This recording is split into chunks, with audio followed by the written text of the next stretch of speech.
Muy bien. Y como último tema, quería detenerme en las transformadas integrales, que son como un resultado, digamos, cúspide de todo lo que estuvimos analizando a lo largo del curso de MAF. Em, la idea va, o sea, se puede dividir como en tres partes, tres tal vez más. La primera de ellas es como el objetivo principal, que es el de resolver ecuaciones diferenciales ordinarias de segundo orden. Entonces, en el caso no homogéneo. Eh, el segundo target tendría que ver con el problema de valores propios, o sea, el problema Sturm-Liouville. Entonces estamos viendo esto como operadores diferenciales lineales. Y el tercer caso, que viene dentro igual de de valores propios, sería el de ecuaciones diferenciales parciales con condiciones iniciales, que es lo mismo que en el caso de las ordinarias, ¿no? O sea, pero es técnicamente la misma idea con operadores lineales diferenciales, en un caso ordinarios y en el otro parciales. Entonces, todo está conectado en ese sentido con el caso de tanto condiciones a la frontera homogéneas o inhomogéneas y ecuaciones diferenciales inhomogéneas que podemos resolver con estos tres métodos, principio de superposición.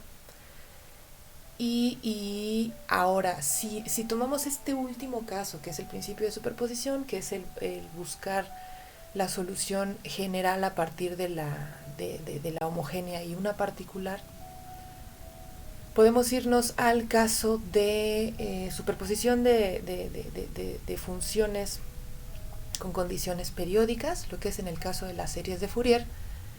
Y si nos quedamos en el caso de las series de Fourier, ¿cuál es como la nueva puerta que nos abre este análisis para ese caso?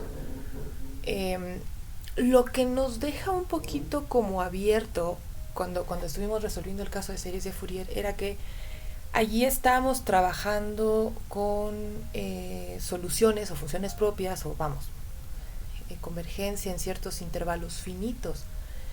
El caso interesante ocurre, o el nuevo caso, como esta nueva puerta abierta, ocurre eh, cuando yo tengo ya no intervalos finitos, sino infinitos. Entonces, llegamos a esta última parte, que son transformadas integrales, las cuales constan de una colección de técnicas peculiares para analizar funciones y resolver ecuaciones diferenciales, en estos como distintos casos que acabo de presentar. El primer caso va a ser justo este que acabo de comentar, o sea, el de una generalización, por así decirlo, de las series de Fourier. Y esta generalización para intervalos infinitos ocurre con la transformada de Fourier. Entonces, la transformada de Fourier proporciona una forma de expandir funciones a lo largo de toda la recta real, o sea, intervalos que estén contenidos acá, o sea, de menos infinito a infinito. Y esto lo puedo ver, o lo voy a ver como superposición continua de funciones oscilatorias. Entonces, una propuesta que se había visto para con ciertas condiciones periódicas, como lo es en las series de Fourier, habían sido en formas sinusoidales o en la forma general de Euler como exponenciales. Entonces vamos a considerar estas oscilaciones descritas a partir de, obviamente, el plano complejo y funciones exponenciales. Y la idea va a ser la misma que en el caso de las series de Fourier. Vamos a utilizarla para expandir funciones sobre un intervalo que en principio sería finito en el caso de las series de Fourier, y vamos a trasladarlo a espacios más grandes, o sea, espacios infinitos, y eso lo vamos a ver lo vamos a poder hacer a través de las transformadas integrales. En este caso, pues la transformada de Fourier. Para trabajar con transformadas de Fourier, lo más ideal, o sea, hay como dos maneras de verlo. Una es definiendo este objeto como muy abstracto, que es el kernel de una transformada, o la otra es viéndolo a través de una nueva operación. Entonces, esta nueva operación lineal se asemeja al producto, se asemeja a una composición de funciones. Esta nueva operación va a ser la operación de convolución. Entonces, yo voy a intentar hacer ambas. Voy a intentar campechanearme la idea de buscar este kernel de la transformación y a su vez verlo como esta nueva operación, que es la operación de convolución. Ok, esta es la idea. Y la función exponencial es de esta forma.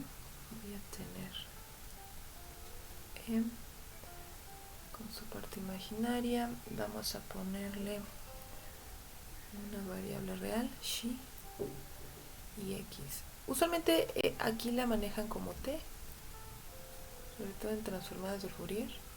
Yo le voy a dejar como una coordenada cualquiera x en R. Entonces, igual xi va a estar en los reales. Muy bien. Y bueno, como ejemplo de esto, ocurre en las transformadas de Fourier. Entonces vamos a verlo como un ejemplo.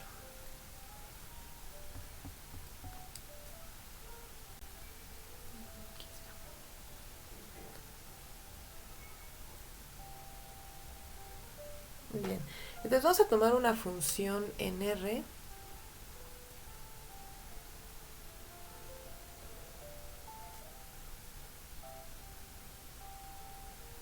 Ok. Y vamos a tomarnos un parámetro positivo. L, vamos a llamarlo positivo. Y vamos a expandir a L sobre el intervalo de menos L a L. O sea, vamos a hacerlo sobre este intervalo. Ok. Y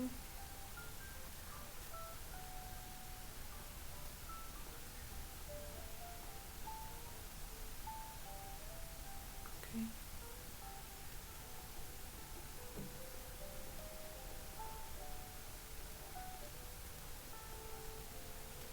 Entonces vamos a hacerlo sobre menos L y L cerrado en una serie de Fourier.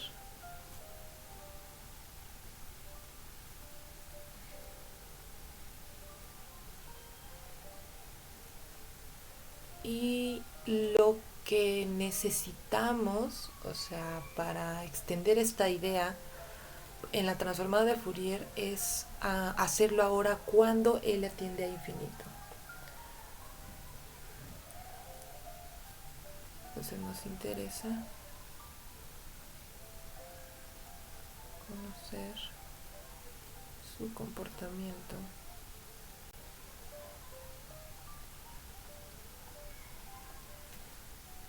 cuando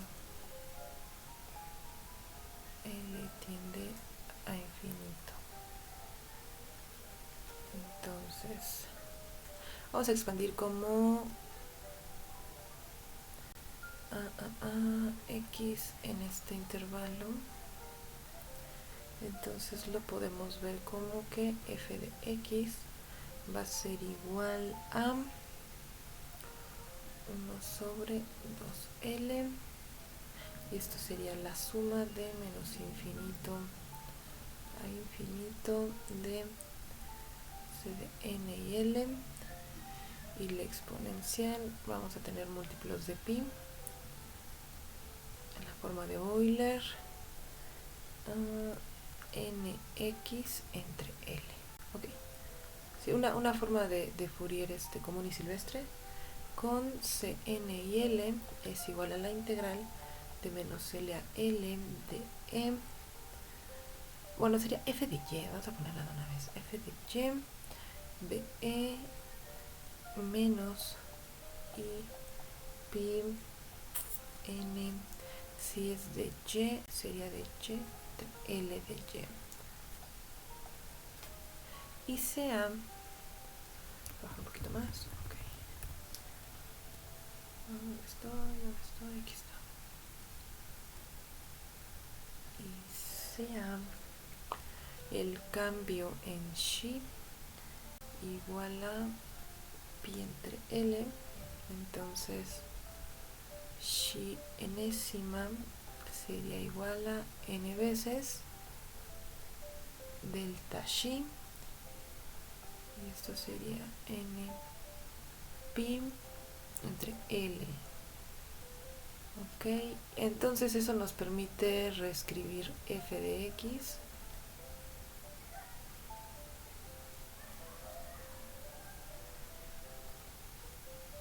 y Cn, L. Entonces sería, bueno, subíndice n y l sería f de x. Aquí tendría que ser 1 sobre, si ahí tengo pi, tendría que ser 2 pi 1 sobre 2 pi, y la suma de infinito y menos infinito de CNL y a ver si aquí está n pi y l sin x, aquí sería delta xi, delta xi y x, ok, y aquí tendría Cn y l, por aquí había un delta xi, y aquí sería la integral de menos l a l de f y de e menos y delta xi n y de y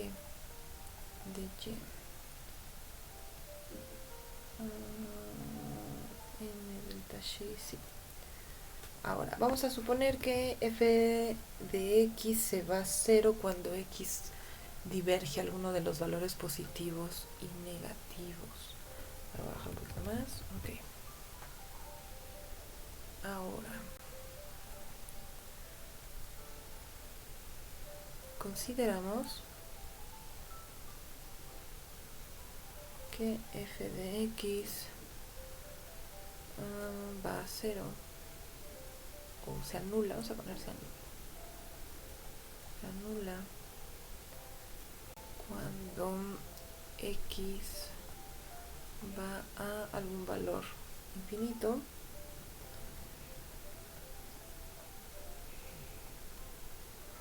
Y a ver, si hago esto, ¿qué va a pasar con esta? Con C subíndice n y l. Si eso pasa y f de x se anula, esta no debería cambiar mucho al cambiar los límites de integración. Cn, L no se ve tan afectada al extender la región de integración.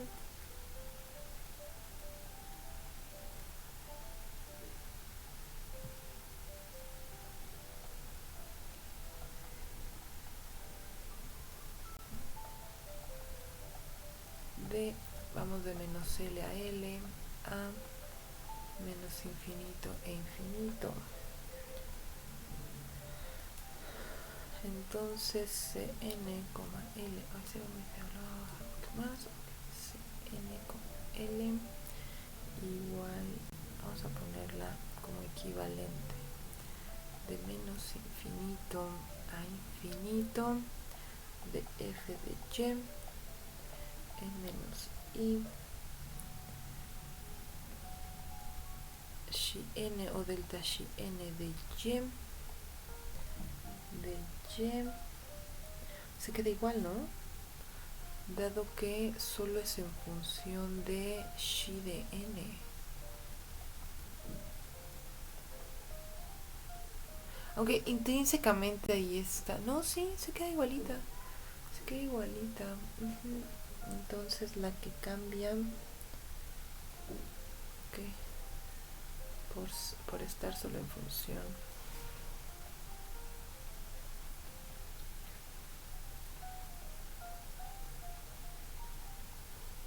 de xi.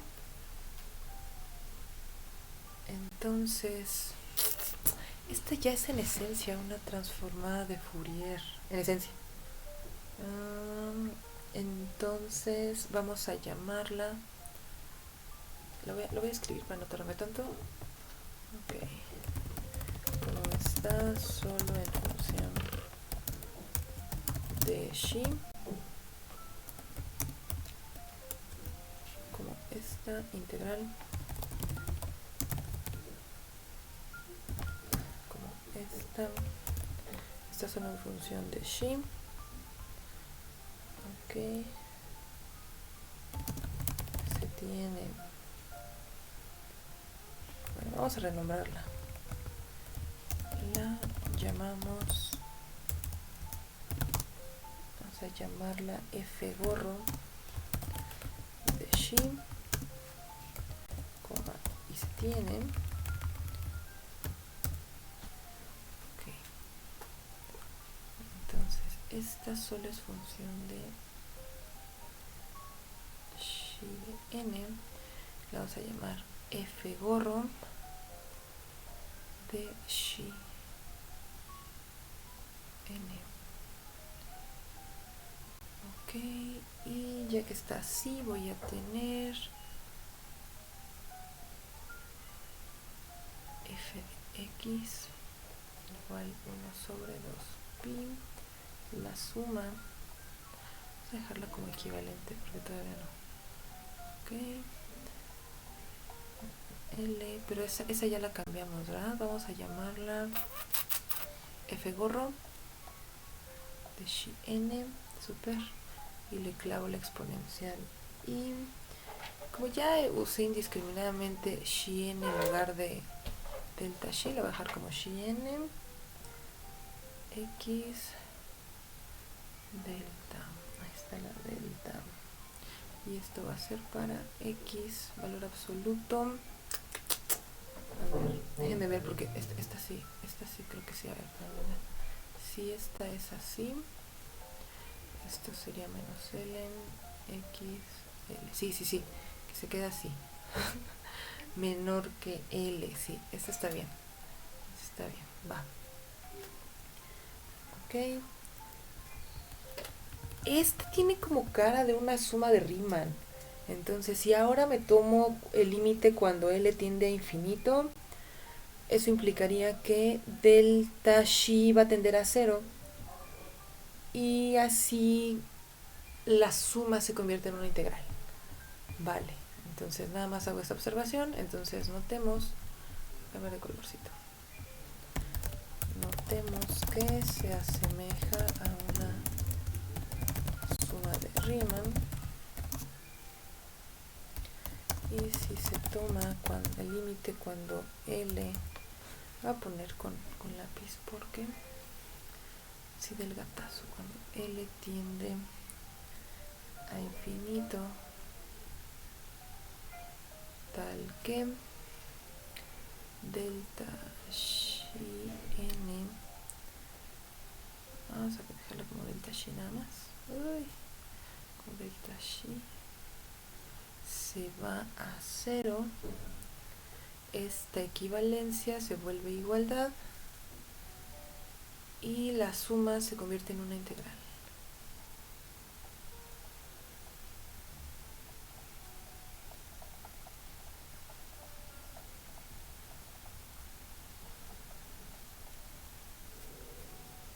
Super.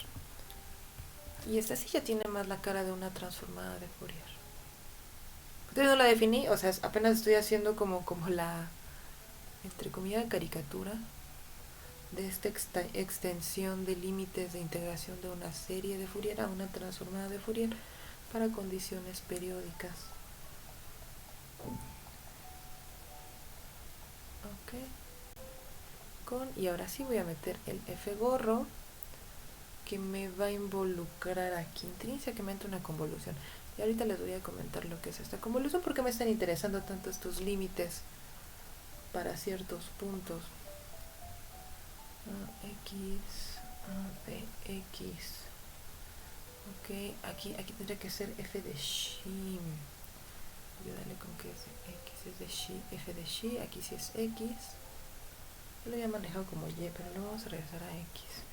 Ya a esta le voy a llamar la ecuación 1. Ok. Esta es una caricatura, insisto. O sea, la propia literatura comenta que se necesitan muchos más detalles. Esos detalles van con esta idea de esta operación que le estoy clavando aquí con esta F. que aparentemente da el gatazo como de que es una función, una variable dependiente, pero tiene un poquito algo un poquito más profundo que eso. Entonces, insisto, esto es nada más una caricatura, pero esta es la idea. O sea, si le agrego algunas condiciones que voy a ir platicando ahorita que establezca lo que es esta como nueva operación, que es la operación de convolución. Pero a grandes rasgos puedo decir que esta f gorro es llamada la transformada de Fourier de f, y lo que acabamos de medio escribir en uno es la caricatura de lo que vamos a ver de manera más formal como el teorema de inversión de Fourier. Pero ¿por qué hice énfasis en esto? Porque esta es la idea general, o sea, es en principio la extensión de una serie de Fourier para límites más grandes, para intervalos más grandes, para intervalos divergentes.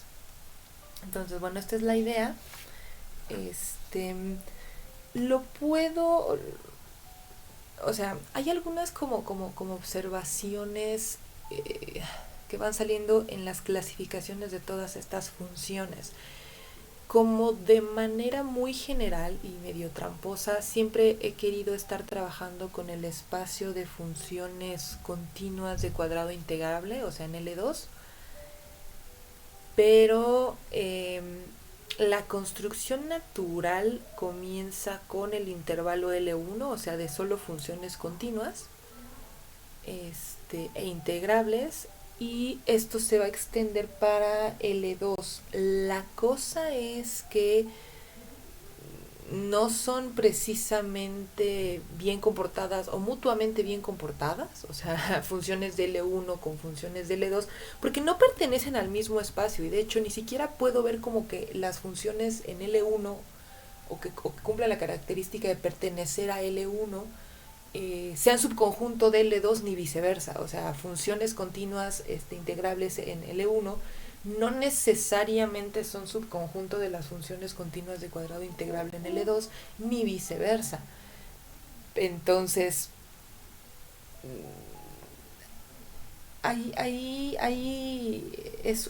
entran como diferentes propiedades para funciones que pertenezcan a un espacio o en otro. Entonces, si yo me voy como a la idea más general, que es lo que usualmente se hace en casi todos los libros ya más aplicados a física, yo ya estoy considerando automáticamente, es L2. O sea, tramposamente también yo lo hice en sí en un principio, pero por ejemplo el Folland no, el Folland se toma una discusión un poquito más profunda con eso, porque de allí sale, o sea, si yo comienzo a analizar esas sutiles diferencias, obtengo dos cosas. Uno, esta operación de convolución como de manera muy general, y dos, qué ocurre en estos límites infinitos cuando yo quiero hacer estas operaciones para cierta, por ejemplo, si yo me tomo esta f de x o la anterior f de y para valores muy grandes, valores divergentes, por ejemplo, el límite, cuando cierta propiedad de convolución ocurre, es lo que me da automáticamente una distribución o una función de distribución, por así decirlo, que no es estrictamente una función. ¿Qué es lo que ocurre en el caso de una distribución delta o distribuciones de probabilidad? Entonces, o pulsos, como es la función de Heaviside. Entonces, se pueden abrir muchos casos, se puede haber una discusión una gran discusión con estas diferencias entre estas funciones continuas en L1 y en L2. Voy a intentar hacerlo muy muy rápido. O sea, lo que les acabo de comentar en mi choro medio innecesario es como que la motivación de la idea. Entonces, voy a hacer nada más como una observación de notación para ir comenzando con este plan. Entonces va a ser notación, que es la integral, y voy a comenzar con f de x igual a, ahorita estoy queriendo tener estos intervalos grandotes, puedo decir que esta se considera en R, y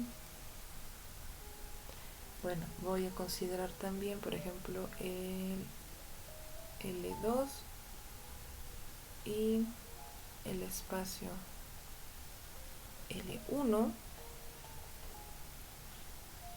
Este se los mencioné hace mucho, pero bueno, a grandes rasgos, L2 ustedes ya saben, son las funciones continuas de cuadrado integrable. Y L1 son perdón, estas se llaman funciones absolutamente integrables. Entonces, lo voy a escribir eso bonito porque creo que casi no les he hablado de ellas, porque no son tan bien portadas como las de cuadrado integrable. Con, vamos a llamarlos, siendo este espacio el de funciones absolutamente integrables. Y ya saben sobre R. Aquí sería en... Ay, qué feo escribo. Una vez más. En R. Y bueno, viene esto que les comentaba, que no necesariamente son amigas, o sea, no necesariamente L1 es subconjunto de L2 ni viceversa. En muchos casos L2 puede ser un poquito menos complicada que L1.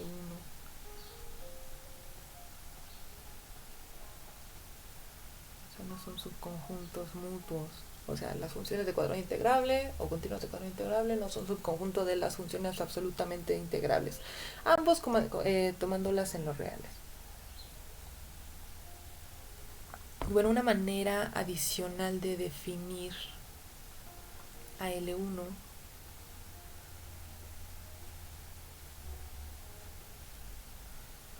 como estas funciones que siempre van a ser absolutamente integrables de X, entonces implica que van a evadir infinitos. Entonces se pueden abrir, sí, o sea, ¿por qué menciono esto? Porque se pueden abrir distintos casos, o sea, dependiendo de si esta función como de apoyo f de x o la f de gorro pertenecen a alguno de los dos conjuntos, tanto a L2 como a L1, pero va. Y bueno, eso también viene de que las singularidades de una función, o sea, ¿por qué comento que pueden llegar a ser como más difíciles L1 que L2? Las singularidades en L1 tienden a ser un poquito más feas. De hecho, en la vida como común, muchas de las integrales o de los problemas más feos son estas simples integrales absolutamente integrables en L1 que en L2. O sea, porque en primer lugar, las singularidades pueden ser peores, tanto que en L1 se decae mucho más rápido que en L2 y crecen más lento que en L1 que en L2. Entonces es un poquito más difícil encontrar estas singularidades. Y bueno, o sea, por otro lado, si estoy trabajando con funciones que pertenezcan a L1, si yo, por ejemplo, acoto funciones en L1, esa misma función en L2 va a ser siempre bien comportada, o sea, voy a garantizar que sea de cuadrado integrable. Y si una función pertenece, por ejemplo, a L2 y sale de este intervalo, por ejemplo, bueno, voy a apuntar todas esas ideas y se las explico porque tal vez así los esté haciendo un poquito más de bolas, pero sí tiene como mucha relación con la operación de convolución, identificarlas en estos dos conjuntos, ¿no? Entonces, bueno, ustedes nada más lo voy a recordar que L2, ustedes recordarán que son todas estas funciones continuas de cuadrado integrable. Ok, va. Entonces, voy a apuntar aquí nada más un poquito de lo que les acabo de platicar y paso a lo que es una convolución. Ok, entonces comienzo con las singularidades en L1 pueden ser peores que aquellas en L2. Y las funciones en L2 no decaen tan rápido como en L1. Okay, y vamos con ciertos puntos clave. En primer lugar,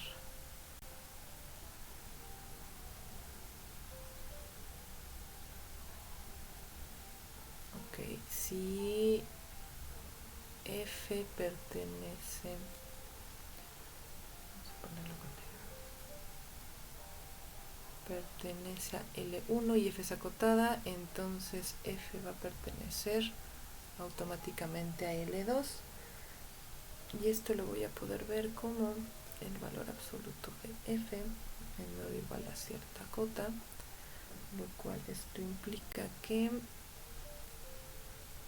su cuadrado es menor o igual a m por f. Esto lo voy a poder ver dentro de la integral como la integral de una función continua de cuadrado integrable acotada por una que es únicamente absolutamente integrable. Ok, y ya la puedo acotar. Súper bien. Ahora, en segundo lugar, para una función f que pertenece a L2 y si f tiende a 0 fuera de este intervalo, entonces f va a pertenecer a L1 porque, vamos, cae mucho más rápido en L1, perdón. Y para probar esto, pues le puedo clavar con la desigualdad de Cauchy-Schwarz. No me deja. Va. Entonces esto lo voy a poder ver. Voy a comenzar con entonces una función absolutamente integrable de x. Esto es igual. Vamos a clavarla entonces en un intervalo a esta misma función. Uy. F de x. Okay, de x. Y esta, si la integro por parte, me quedaría b menos a la 1 medio, y la integral de a b. Me tendría que quedar aquí la raíz por ser Cauchy-Schwarz, ¿no? Entonces aquí es de x y aquí es la raíz.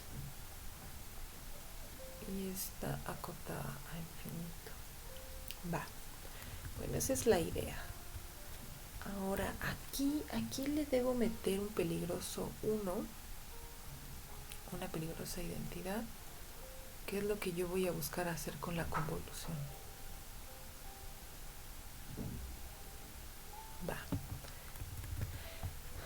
Y justo nada más hacer como que este recordatorio de estos dos conjuntos me va a permitir hablar de esta nueva operación que es la convolución. Vale.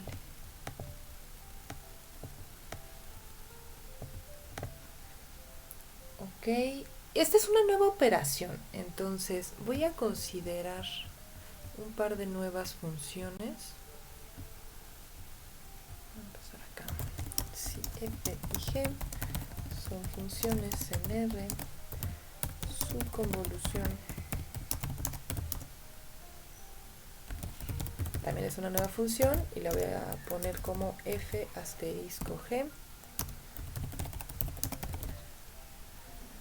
Y la voy a definir de la siguiente forma. Voy a tener f asterisco g aplicada a una variable y la voy a poder ver como una integral de f de x menos y por g de y. Y justo tiene esta forma, o muy similar a esto que hicimos cuando definimos f gorro y f de x.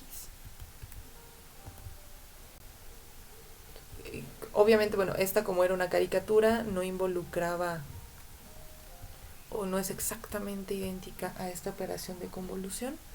Esta la voy a llamar 2. Y bueno, ¿por qué la puedo escribir así? Es porque impongo distintas condiciones sobre f y g para asegurar que esta integral sea absolutamente convergente. Entonces, utilizo estas mismas nociones que impuse para la convergencia obligada de estas funciones tanto absolutamente convergentes como de cuadrado integrable. Entonces, ¿cuáles van a ser estas condiciones?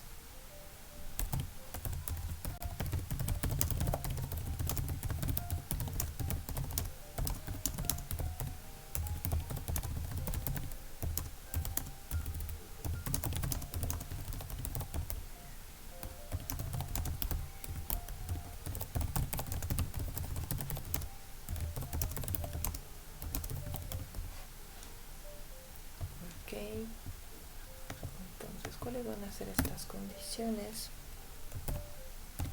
Si f, o sea, ocurre como en el caso original. A ver, aquí lo tengo, ¿no? Si f que está en L1 y es acotada, entonces está en L2. Entonces, si f está en L1 y g es acotada, si g es acotada la puedo ver como, por ejemplo, que el valor absoluto de g sea menor o igual a esta cota m. Entonces,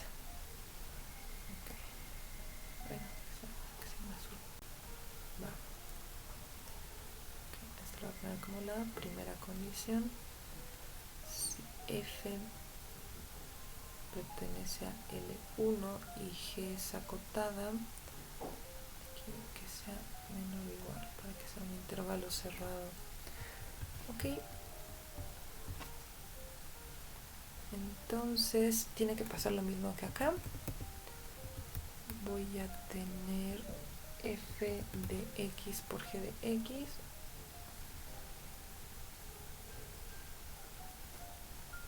Pero sería de x menos y. Y g de y.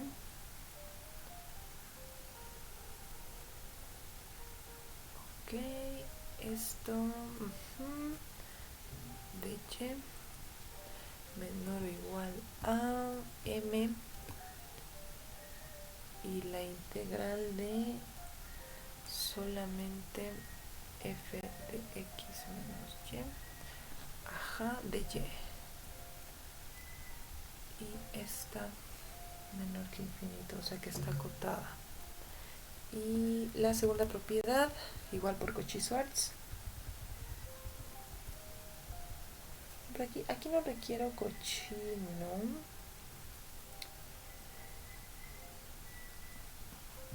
Ok, creo que aquí es un poquito más simple. Ok, entonces vamos a ver. Sí. Pero aquí habíamos dicho que si f está en L2 iba fuera del intervalo. No, aquí nada más voy a acotarla al revés. Vamos a decir nada más que f es acotada. Entonces eso sería igual que acá, que f sea menor o igual que m. Entonces g va a pertenecer a L, pero a L1, ¿no? A ver, acá en la página. Ay, ¿por qué? ¿Qué está? Muy bien.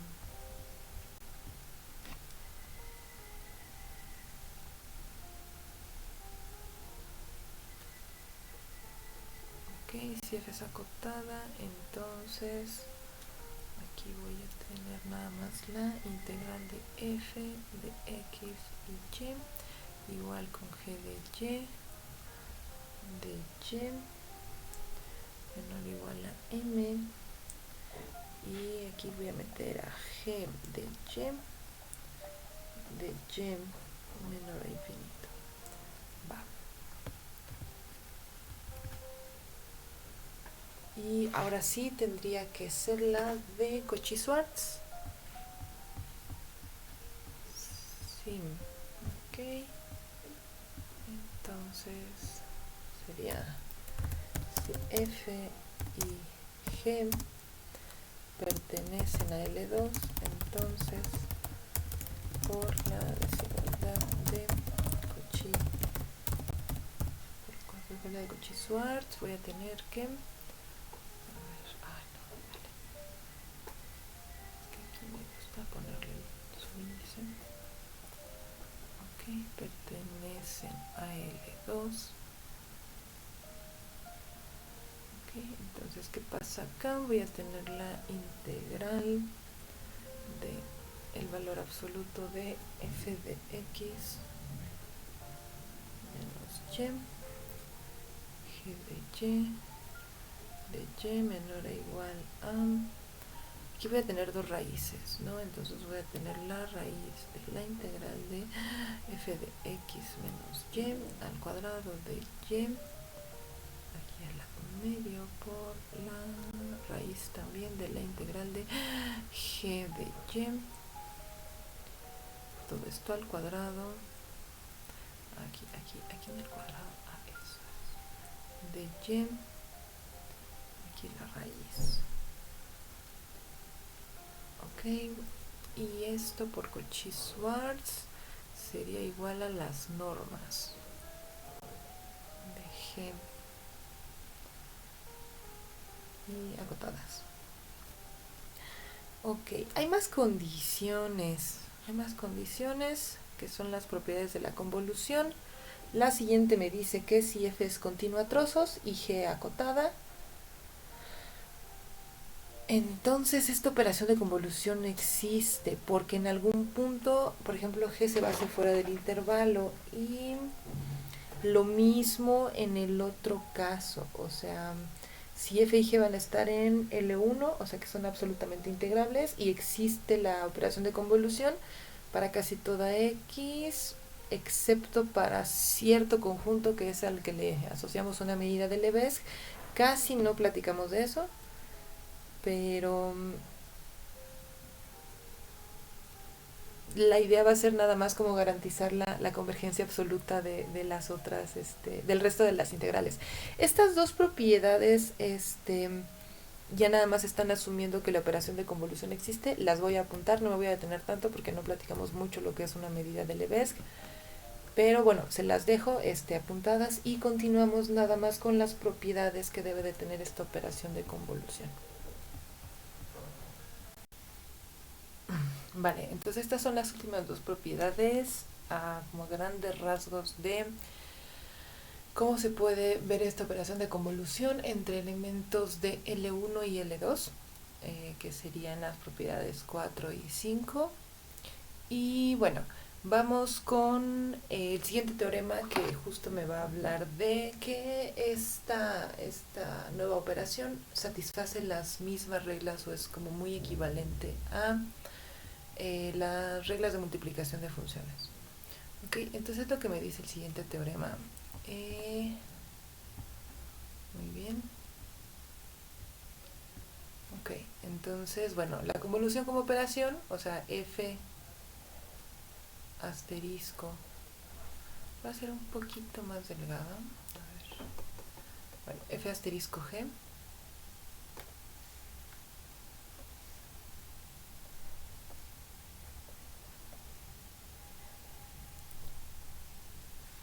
entonces, en este caso, bueno, como le escribe el Folland, la segunda propiedad es justo la que iba a apuntar, que es la de la conmutatividad. Entonces me dice que la convolución es conmutativa. No habíamos puesto g. Por otro lado, la convolución es distributiva, que es lo que voy a escribir acá. Entonces voy a poner un par de funciones g y h acompañadas de un par de escalares a y b que van a pertenecer al campo. Y bueno, esta opera igual que una distribución, distributividad en el producto de funciones. Entonces aquí tendría a f en convolución con g más b de f en convolución con g. Entonces esto va a ser para alguna A y B que estén en el campo constantes o escalares.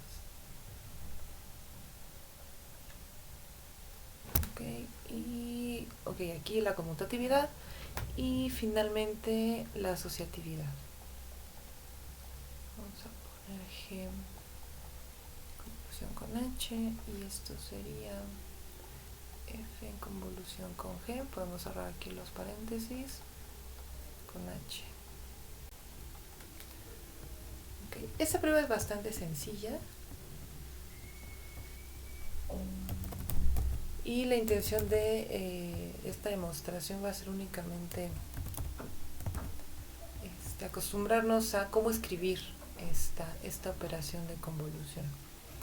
Ok, entonces para uno, que lo más fácil sería empezar desde 2, ¿no? Pero bueno, voy a empezar en 1. Pues bueno, es vamos a verlo. Podemos comenzar con vamos a comenzar con el lado derecho.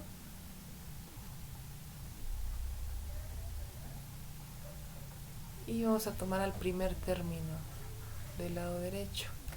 Entonces, con el primer término del lado derecho, y aquí tendría que A en convolución, bueno, una escala de F en convolución de G con respecto a una variable X, la voy a ver como es una constante, la saco de la integral, entonces sería como la integral de F de X menos, vamos a agarrar Y, estoy escribiendo muy feo, voy a intentar hacerlo un poquito menos, ok, vale, ahí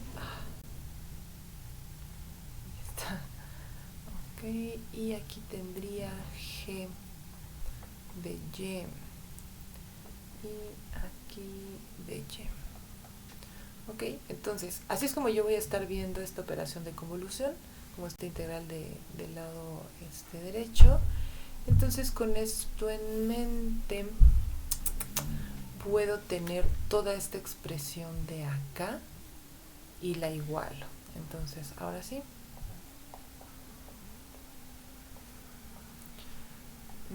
del lado izquierdo un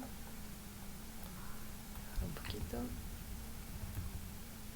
Okay, entonces del lado izquierdo voy a tener que va a ser, porque me subí demasiado, ahí está, tendría F convolución de A por G más BH. Ok, entonces esto lo voy a ver como la integral de F de X menos Y por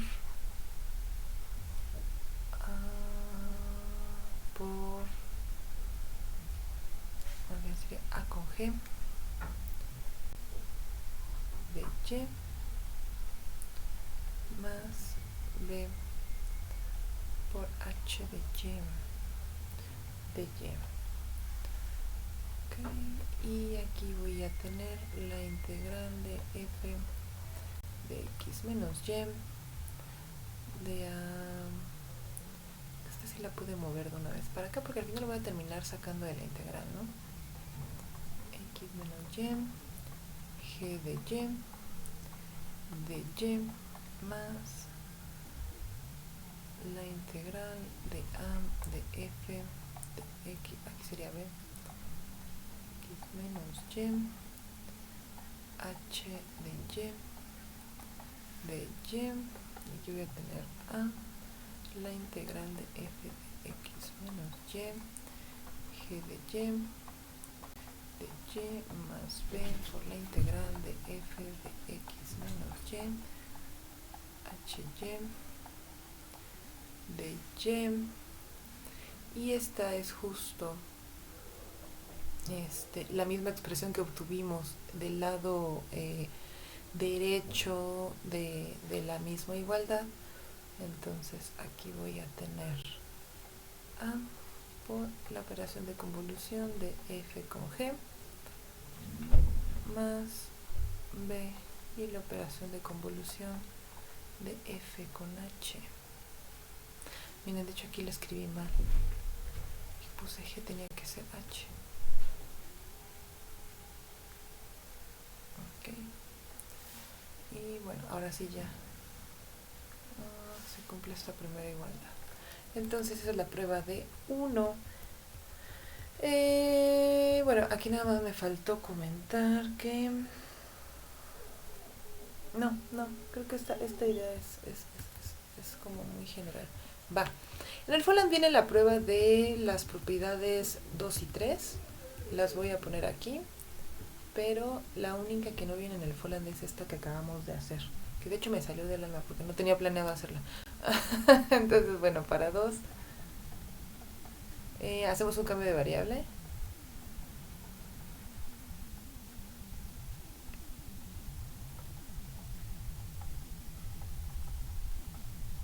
Que sería z igual a x menos y.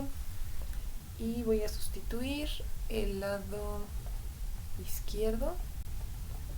Y esto es la integral de f de x menos y a g de y haciendo ese cambio de variable voy a tener la integral de f de z g de y esto también lo voy a poder ver como f de z g de, a ver si n es y, sería z x menos z, ok, y aquí tendría de z. Y aquí entonces por tanto tendría g en convolución con f de x. Ok, y ya hemos probado con esto la conmutatividad. Finalmente, para 3, usando lo anterior, vamos a intercambiar el orden de integración.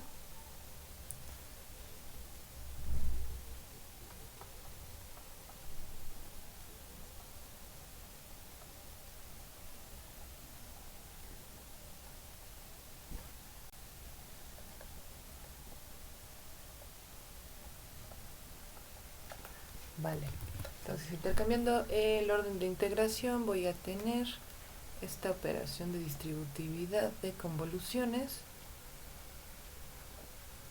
Aquí no me dejé así, ¿verdad? Sin ningún parámetro. Es que sí, tendría que haberle puesto aquí un parámetro. O sea, ponerle un parámetro x, cualesquiera, y esto va a ser como esta integral.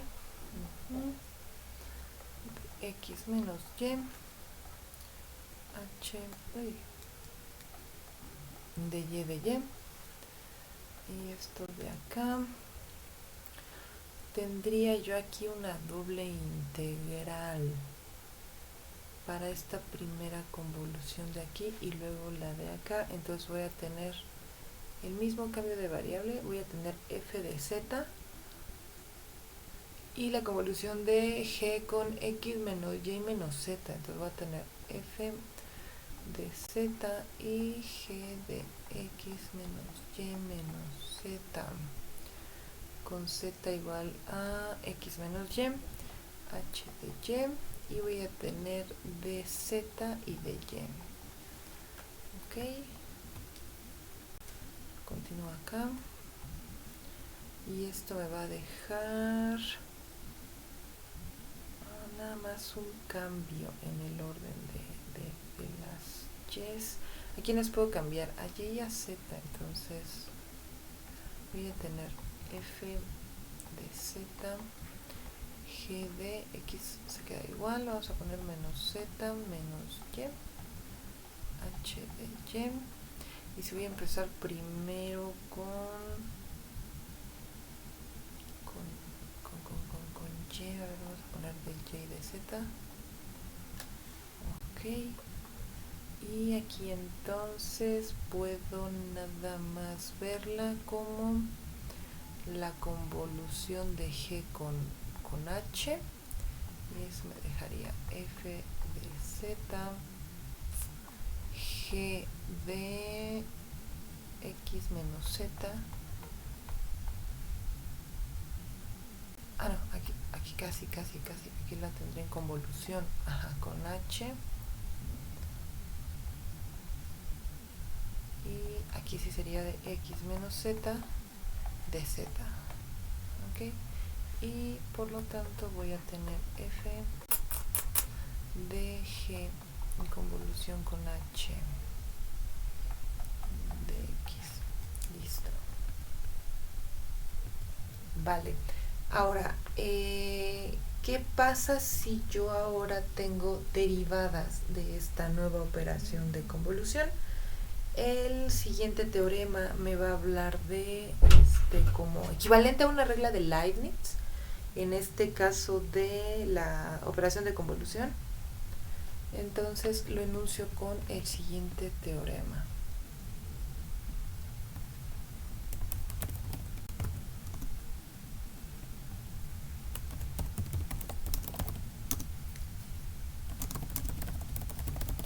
Que vamos a considerar a esta función f diferenciable y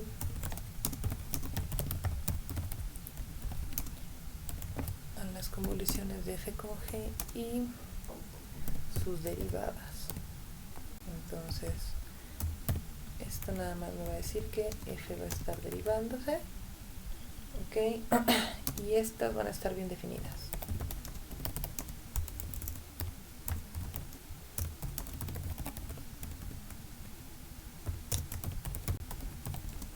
Entonces esta operación de convolución decimos que es diferenciable y puedo verla como, la voy a escribir aquí mismo, que f convolución con g derivada va a ser igual a justo esta relación anterior, en donde voy a tener f derivada, operación de convolución y a g. Vale, esta es mi definición de derivada, por así decirlo. O sea, es semilineal, nada más se queda en f. Entonces, igualmente, si g es diferenciable, ahora sí se vuelve como lineal. Entonces, sí, g es diferenciable, voy a tener ahora sí f convolución con g derivada sería igual a f convolución g derivada. Vale. Bien. Entonces, esta es la idea. Se puede demostrar muy sencillo. Uy. Aquí ahí está. Vamos a probarla. Y vamos a derivar bajo el mismo símbolo de la integral.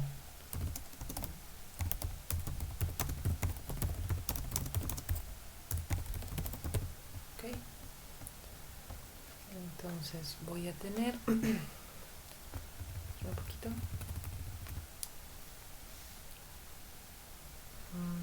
Entonces voy a poner esta operación f convolución con g de x derivándose, y esto lo voy a ver como la derivada entonces de esta integral de f de x menos y por h, no, hemos dicho g, ¿verdad? G de y. Ok, entonces en el primer caso voy a considerar cuando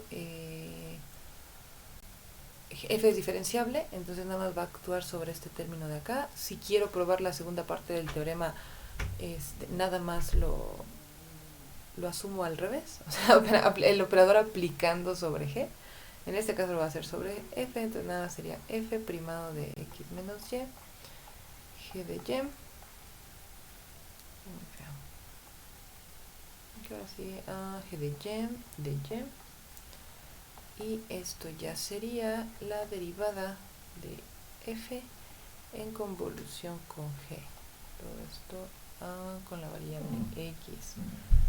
Y bueno, por la propiedad 2 del teorema anterior,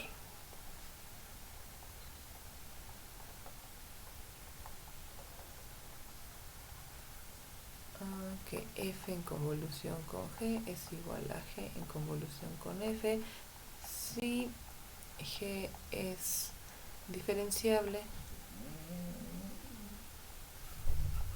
Se aplica lo anterior cuando, vamos a decir que se aplica el mismo argumento cuando f en convolución con g derivada, g diferenciable sería f en convolución con g derivable o derivada. Muy bien. Bueno, ahí la dejo con este teorema. Nada faltaría esa última parte, pero bueno, ya lo cierro con ese argumento. Y ahora, como una observación, si pensamos en la integral de convolución como límites, o sea, como límites para estas semisumas de Riemann, porque habíamos comentado que se asemeja a una suma de Riemann, la función de convolución, o sea, esta f de x menos y, es la función que va a trasladar, o es una función traslado a lo largo de, por ejemplo, ahorita estamos tomando el eje x. Entonces, lo usual en las transformadas de Fourier y en las de Dirac, como son señales, o sea, se usan para trabajar como señales x, usualmente la catafixian por t, entonces se considera como estos distintos pulsos en un intervalo de tiempo. Aquí yo lo estoy considerando como si fuera espacial, entonces lo puedo ver como este traslado a lo largo del eje X por una cantidad, esta que le estoy restando, esta cantidad Y que le estoy restando. Entonces, si me tomo como puntos límites, voy a tomar el jésimo y justo voy a verlo como el traslado en las iésimas, en los iésimos términos de Y, con este coeficiente G de Y este cambio chiquitito delta Y. Entonces, puedo pensar en esta operación de convolución como en una superposición continua de traslados de f. Y como cumple o satisface esta propiedad de conmutatividad, también la puedo ver como una superposición continua de traslados de g. Entonces, llévense eso muy en mente, o sea, esta cantidad como infinitesimalmente chiquitita que puedo ir tomando en las y's. Y el límite de esa cantidad de traslados, o sea, como para lugares muy chiquitos, me va a llevar a comportamientos muy interesantes. O sea, de hecho, esa es la esencia de la delta de Dirac y de por qué a esta función f tan peculiar con la que estoy haciendo esta operación de convolución, en algún punto la voy a llamar el núcleo o el kernel de mi transformada, ¿no? Entonces, voy a apuntar esa observación y y luego voy a ir a otro punto, o sea, llévense eso en mente, la siguiente observación es como muy muy interesante. Ok, entonces aquí voy a escribir esta integral como sumas, entonces voy a tener la integral de convolución de x menos y, no, aquí es g de y igual a una suma de f de x menos y, y sería en una cantidad jésima, ok, por g de y jésima, y sería un cambio, entonces sería delta y subíndice j. Entonces la que consideraría sería esta función fj de x, que es f de x menos yj, Ok, esta la voy a considerar la función de traslado a lo largo del eje X por una cantidad YJ, tal que la suma del lado derecho sea una combinación lineal de traslados de f con coeficientes g de YJ delta YJ. Y puedo pensar entonces en la operación de convolución como una superposición continua de traslados. Y como satisface esta propiedad de conmutatividad, bueno, traslados de f, y por la propiedad de conmutatividad también superposición de traslados en G. Aquí puse Y, tiene que ser G. Muy bien. Y bueno, por otro lado, o sea, por eso vuelvo a... hice tanto énfasis en esta primera clasificación en los conjuntos de funciones absolutamente integrables y de cuadrado integrable. Y justo como primer caso de transformadas integrales, la serie de Fourier y la transformada de Fourier como su generalización, porque lo que estamos haciendo ahora, mudándonos a intervalos ya no finitos sino infinitos, es buscar una manera de hacerlos pesados. Es algo que propusimos o que hicimos en el caso de polinomios ortogonales, cuando justo, o sea, trabajamos en el intervalo de funciones continuas de cuadrado integrable y buscábamos una función auxiliar, que es esta buena exponencial que me permitía hacerla pesada. Entonces ahí está como un poquito la razón oficial del por qué yo estoy aquí escribiendo esta primera caricatura del teorema de Fourier. Lo que hice acá. Entonces, justo esa es la intención. Entonces, lo que voy a hacer, lo voy a apuntar como una siguiente observación. Vamos a apuntarlo así. Es esta intención de interpretar a las convoluciones como promedios pesados. Entonces, como lo que estoy haciendo es irla trasladando, lo que estoy generando es como cierto movimiento de promedios pesados, ¿vale? Entonces, esa es la nueva intención ahora.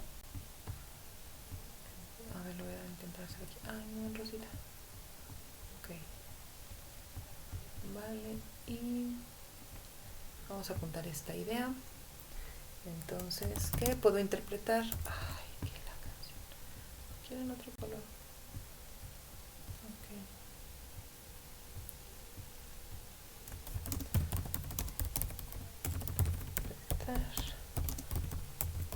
Las convoluciones como promedios pesados en movimiento.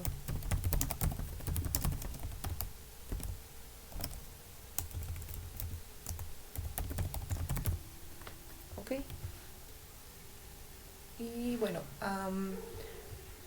si yo recuerdo cómo es el valor promedio de una función en cierto intervalo, entonces voy a tomar b menos a la menos 1, bueno, que sería así, voy a escribirlo así, ok, como la integral de a b de f de y, ok, y de manera general el promedio pesado de f sobre este intervalo con respecto a una función pesada es lo que vimos en el caso de polinomios ortogonales.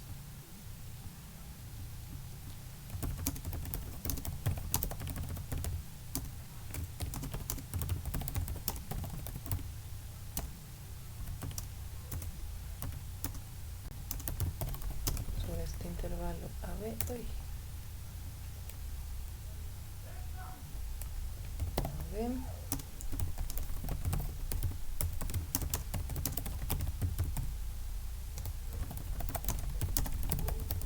y esta función pesada usualmente la llamamos W omega o W como cursiva. Entonces, este es el valor promedio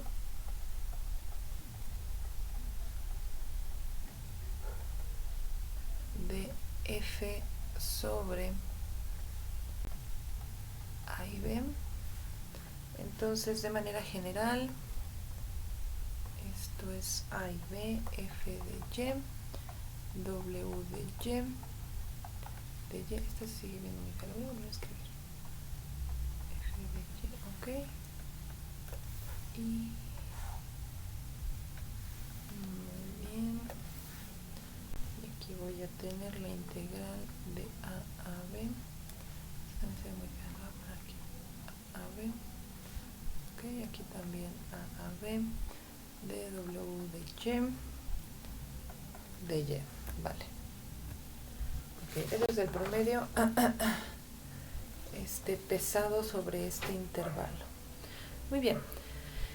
Y bueno, ahorita viene un caso bastante interesante y es, ¿qué pasa? O sea, si yo ya impongo esta como condición de hacerlo pesado, para, o sea, de hacer promedios pesados sobre este intervalo, ahora un intervalo puede ser menos chiquito, para evitar divergencias. Entonces, ahora lo que yo voy a buscar es una función y que se comporte como la identidad. Muy bien, entonces vamos a suponer que g es no negativo y que se va a comportar como una identidad. Entonces, que la integral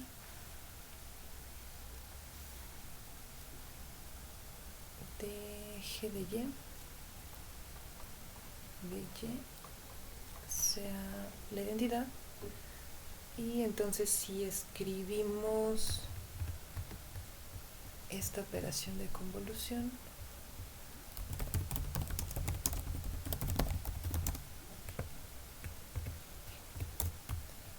que es f asterisco g de x como, okay, como bueno, la integral que ya sabemos de f de x menos y, g de y, no, pero vamos a cambiarla ahora, vamos a hacer f de y a g de x menos y de y. Para este caso, esta operación, lo voy a escribir para que no, okay. Vamos a observar que la operación de convolución f asterisco g de x se vuelve el promedio pesado de f en toda la recta real con respecto a la función pesada que habíamos dicho que era w, y esa función pesada es w de y,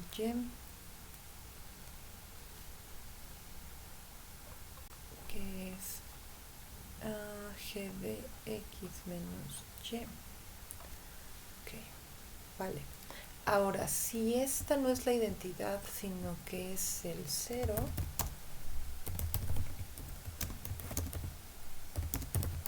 para la desigualdad que nos interesaba, que era x mayor que a, entonces lo que voy a obtener es que g de x menos y va a ser igual a 0. ¿Ok?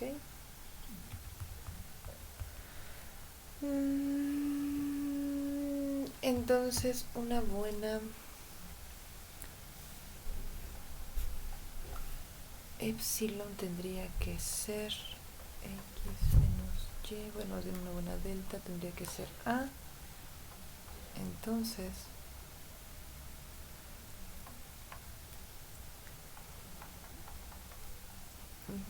F en convolución de X es el promedio pesado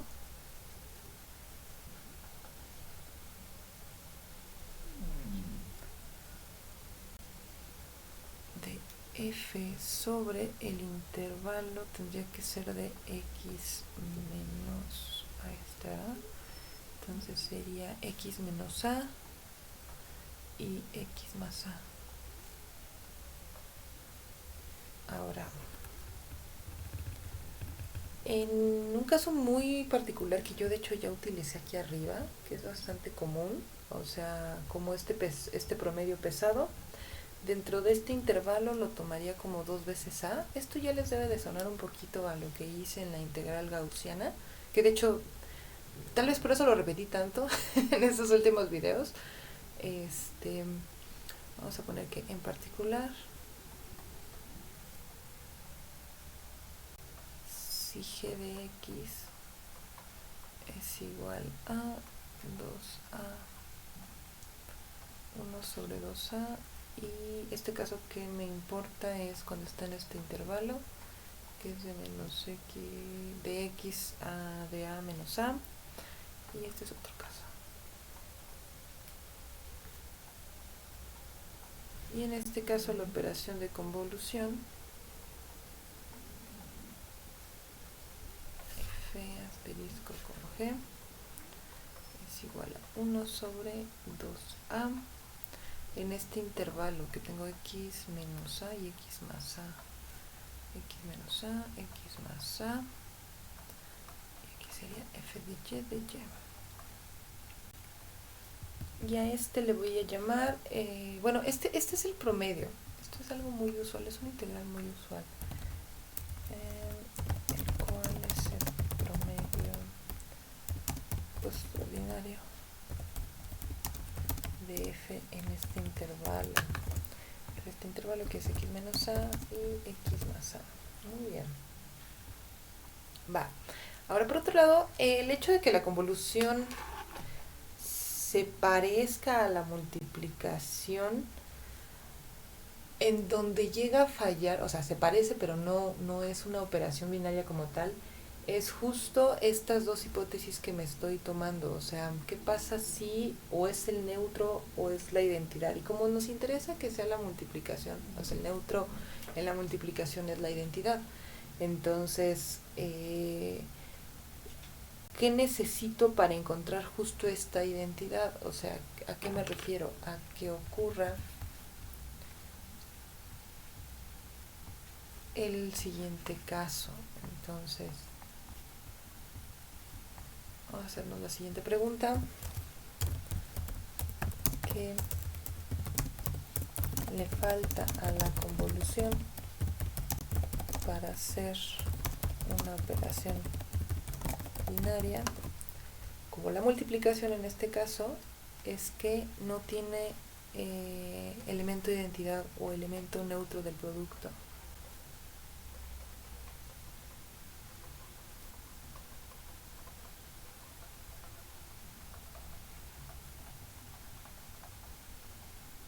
¿Y cómo se vería la identidad en la convolución? Pues entonces es que exista un g tal que en la operación de convolución regrese solamente a g. Entonces, justo la motivación de hacer esto es lo que me permite escribir a la función, que no es una función, sino la distribución delta de Dirac. Entonces, esta es la primera motivación. Pero tal vez ese sea un poquito un spoiler, o sea, que no es como tal una función. Entonces, la manera de hacerlo es encontrar el límite, o sea, lo que he venido como intentando construir desde que comencé a hablar de la convolución. Entonces, para encontrar el límite voy a tomarme sucesiones de G, tal que el producto, o más bien la convolución de este elemento de la asociación con F, se convierte en un promedio pesado de valores de F en cierto intervalo. Y si voy haciendo esto hasta tener el intervalo, por ejemplo, de A, este de acá, muy chiquitito, me voy a ir aproximando a F solita, tal que se satisfaga esto de acá. Entonces voy a buscarme entonces una epsilon lo suficientemente pequeña para que en esta vecindad chiquitita de G pueda obtener un valor cada vez más aproximado a F, tomándome sucesiones de G. Entonces esa va a ser la idea. Voy a escribir esta idea y planteo un par de últimos teoremas de convolución.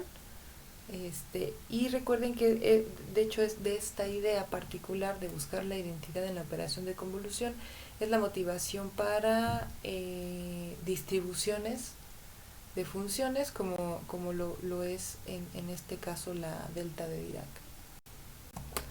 Ok, entonces la idea va a ser buscar sucesiones de G. Vamos a tomar G subíndice I, tal que esta operación con alguno de los términos de la sucesión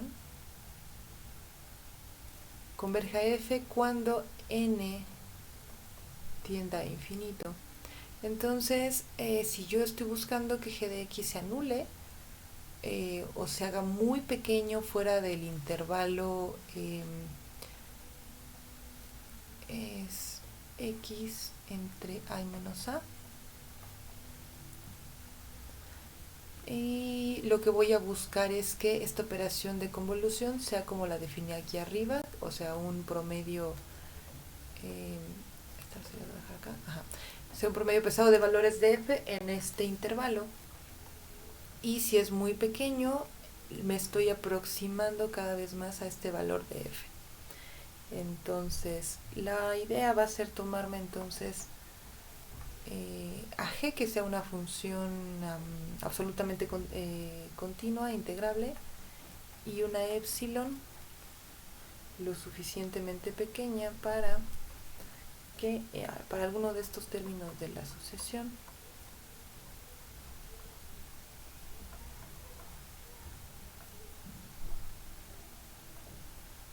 pueda caer o sea, muy pequeñita fuera de este intervalo. Okay, a esta la voy a llamar la ecuación 3. Y bueno, esta idea es encontrarme esta G subíndice epsilon, tal que voy como comprimiendo una gráfica. Entonces, por ejemplo, si yo me tomo una gráfica, no sé, una cosa así. Ok, entonces, como si yo tomara estos valores del intervalo y los voy comprimiendo. Entonces los voy intentando hacer como muy pegados, o sea, como un zoom. No, sí, carezco de esta imaginación. Ok, aquí. Va. Entonces lo voy a como comprimir, lo voy a apachurrar en la dirección de x por un factor de epsilon. Entonces, ok, por factorcitos de epsilon. Y cuando yo lo apachurre, o sea, en vez de quedarse como aquí fijo, es como si se fuera desplazando un poquito en la dirección y.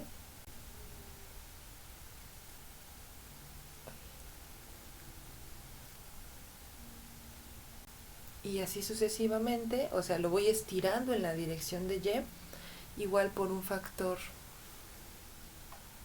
Si aquí es de epsilon, aquí sería de 1 entre epsilon. Y cuando epsilon tienda a 0, la gráfica se va a volver ahora un pico.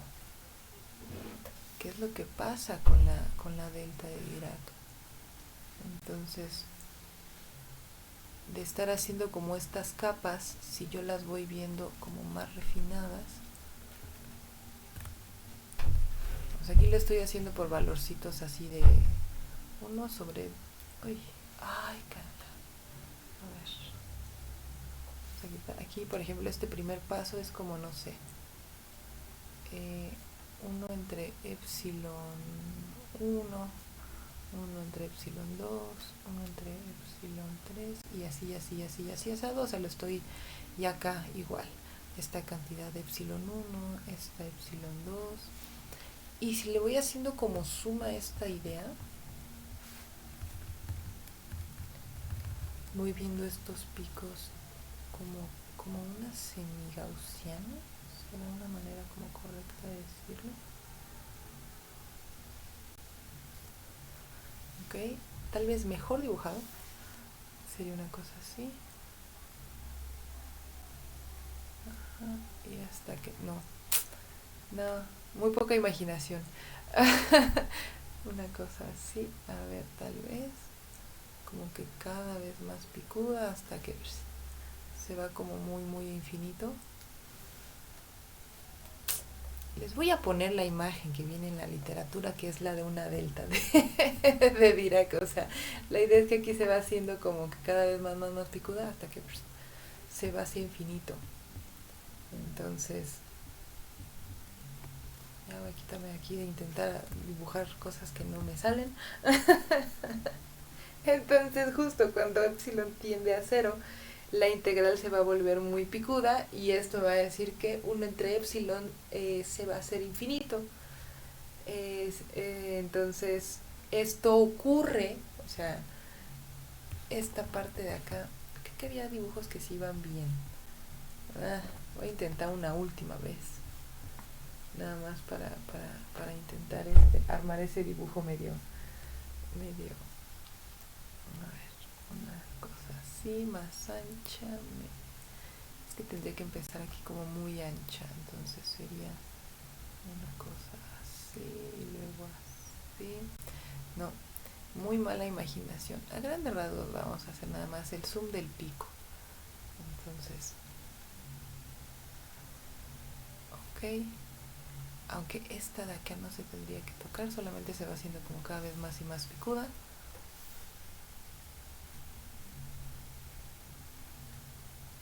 Ok, a partir de acá, que se va haciendo cada vez más picuda. Como la portada del disco de los Arctic Monkeys. Entonces, esta se va a ir a infinito cuando x se vaya a 0.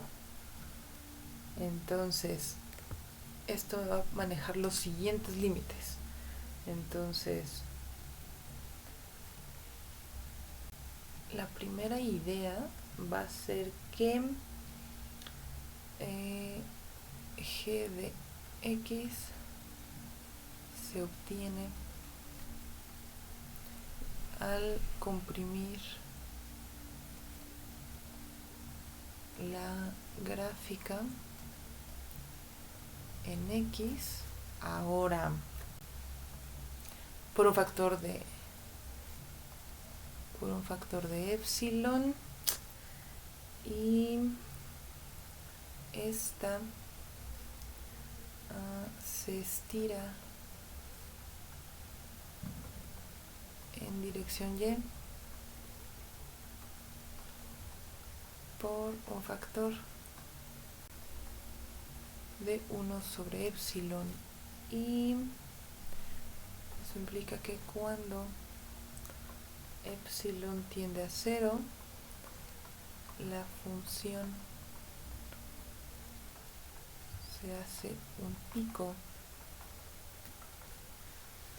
y esto ocurre en x igual a 0, que es cuando 1 sobre epsilon se va a infinito. Sin embargo, esto es como muy intuitivo. O sea, si la apachurro en x, como que se va a terminar yendo hacia y. Entonces, el área debajo de la curva va a permanecer igual. Entonces, la integral es la misma cosa, solamente me va a permitir reescribirla de la siguiente forma. O sea, la integral es la misma. de x, y esto sería la integral de g de x entre epsilon de x entre epsilon, y esto es la integral de g de y. Y sustituyendo,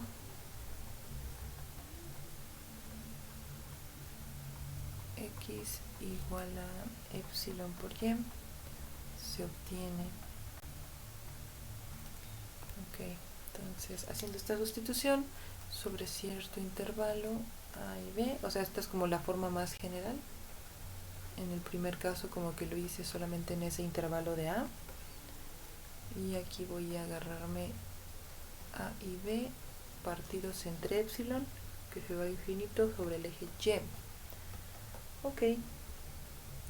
Y bueno, con esto en mente enuncio un par de teoremas sobre convolución. Nada más es el sentido en el que puedo aplicar este límite, pero tomen en mente que esto únicamente va a ser auxiliar en el caso de buscar esta como función, no función, identidad.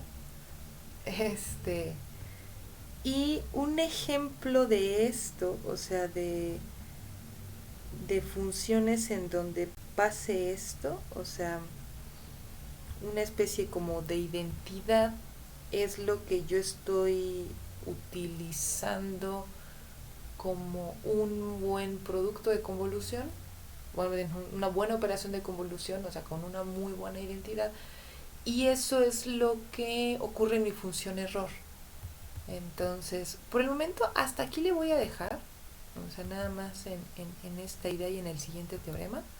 Entonces, enuncio el siguiente teorema, y nada más como una última observación es que una buena función g que cumpla lo anterior es mi función error o mi función gaussiana. Entonces mi función error es nada más esta gamma de un medio,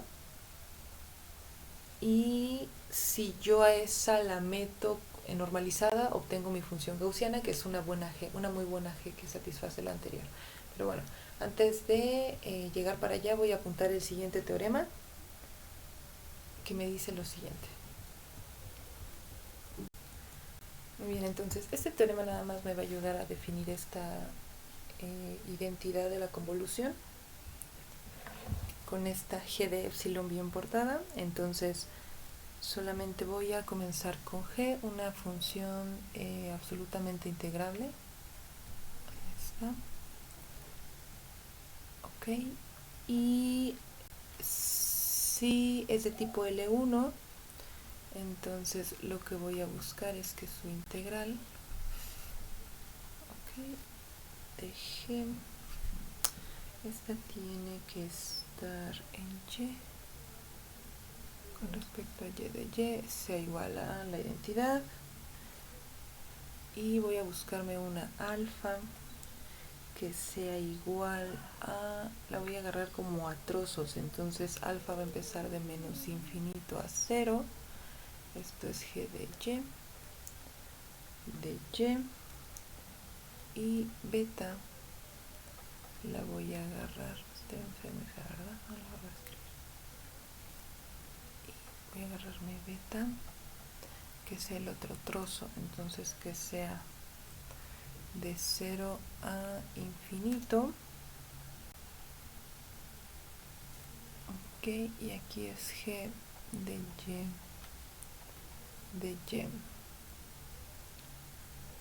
Ok, entonces la idea va a ser que, como la estoy partiendo a la mitad, alfa más beta va a ser igual a 1,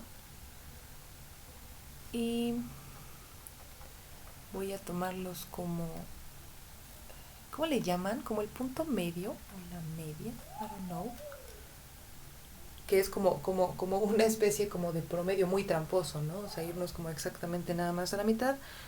Y bueno, esto considerando que si es par. Ahí como muy tramposamente. Ok, entonces si consideramos que f va a ser continua a trozos, voy a intentar subir esto un poquito más, que no voy a poder.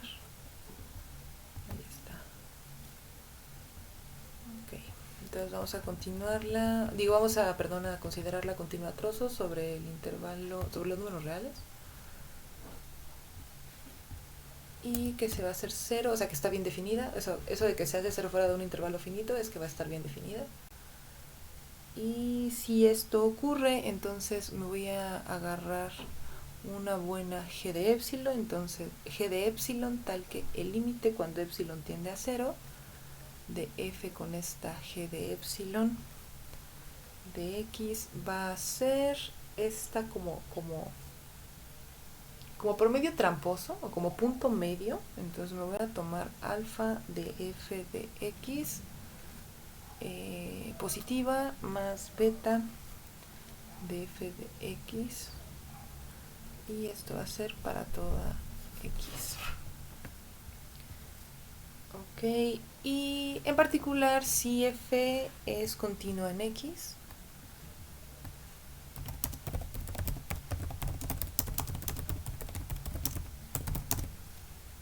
entonces el límite cuando epsilon tiende a 0 de f de g de epsilon de x es igual a f de x. Entonces, igual por un criterio de convergencia, si f es continua en todo punto del intervalo, si estoy tomándome aquí AB, el intervalo AB, esta condición me está diciendo que va a ser convergente sobre AB.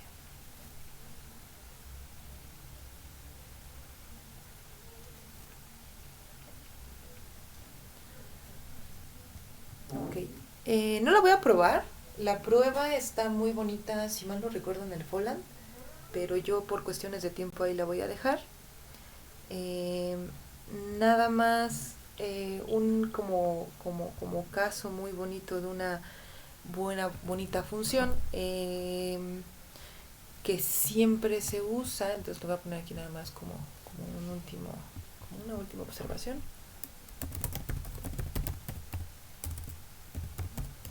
Que como observación, una bonita y buena función g que satisfaga lo anterior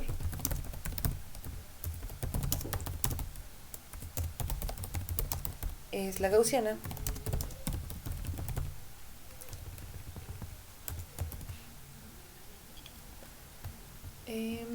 Y a la gaussiana usualmente la voy a escribir de la siguiente forma. Entonces la escriben usualmente como una g grandota de y, y esta es la función error, o sea, pi medios de e a la menos y cuadrada, y esta satisface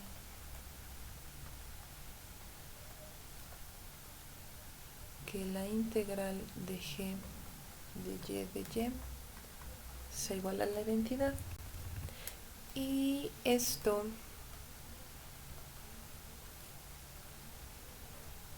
lo podemos ver como una integral de menos infinito a infinito de g de y. Entonces en este caso puedo tener e a la menos y2 de y. Aquí tendría menos y menos más 2. Si me voy, o sea, si aplico el primer teorema, lo parto a la mitad, entonces tendría e de menos y2 de y. Voy, perrito. Igual aquí tendría e de menos t.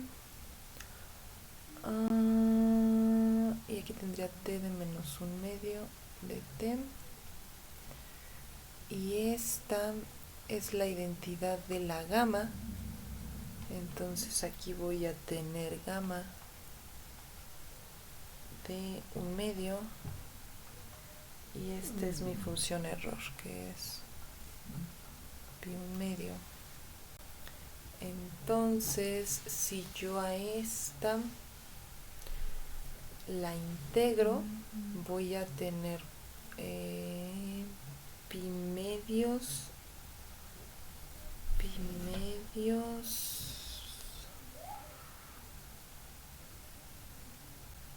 Para que la haga uno. Le estoy intentando hacer mental, pero bueno.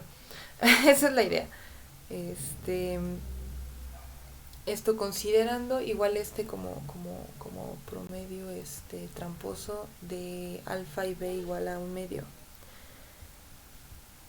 Y bueno, esta propiedad también se vuelve interesante cuando intento hacer como derivadas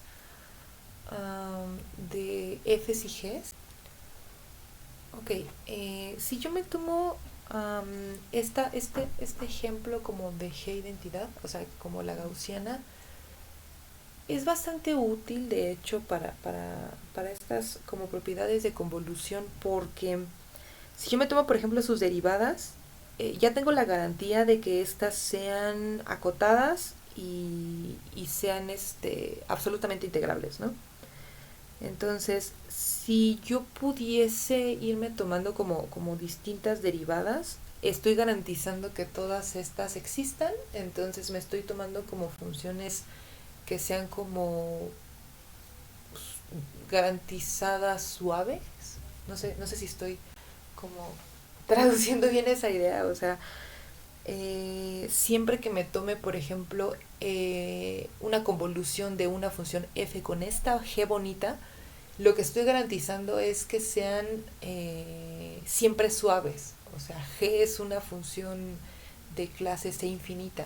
Entonces, esta llega a llamarse como funciones suaves de convolución para f.